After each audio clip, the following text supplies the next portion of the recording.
Least restrictive environment legislation has been around since the 1990s as one of the 6 principles under IDEA, for which the groundwork was laid in the 1970s. The controversy over how LRE is interpreted and practiced seems to be a topic of interest to this day. Many people use the term inclusion, but it seems as though most don't understand the true intent of the word.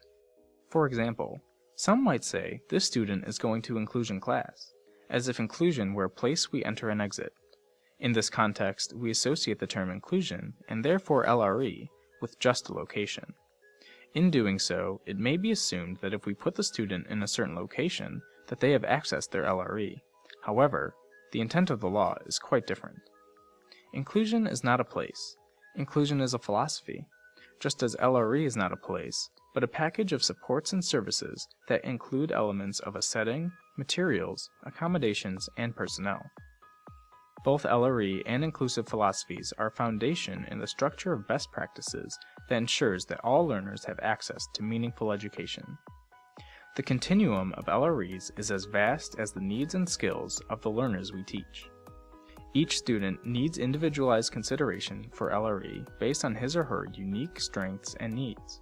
Remember, LRE is not a place, but a range of services and supports that should be provided in general education settings as often as possible. Imagine a backpack containing all of the IEP team-determined supports and services which a student can carry with them throughout the day.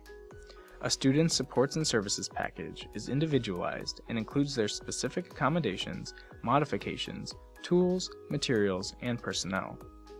As the student transitions into and out of settings throughout the day, they should have this imaginary backpack with them no matter where they go.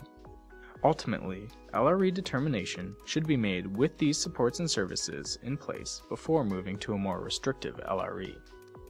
There are several critical elements in successful implementation of LRE, including IEP teams that decides LRE on a case-by-case basis, matching LRE with each learner's strengths and needs, use of universal design, differentiation, and assistive technologies, strategic use of all staff, paraprofessionals who are trained as independence coaches, and administration that build inclusive philosophies district-wide by modeling and expecting the use of people-first language and by providing time for collaborative planning practices that integrate content, function, and supports and services.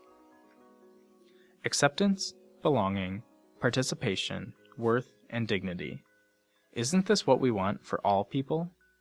Modeling inclusive practices in youth paves the way for adults who value all people for who they are and the uniqueness each person brings to our society, workplace, and community. If we want better outcomes for individuals with disabilities to work and live side by side, we need to build the understanding early in life that each person has a unique set of needs that they bring with them everywhere they go.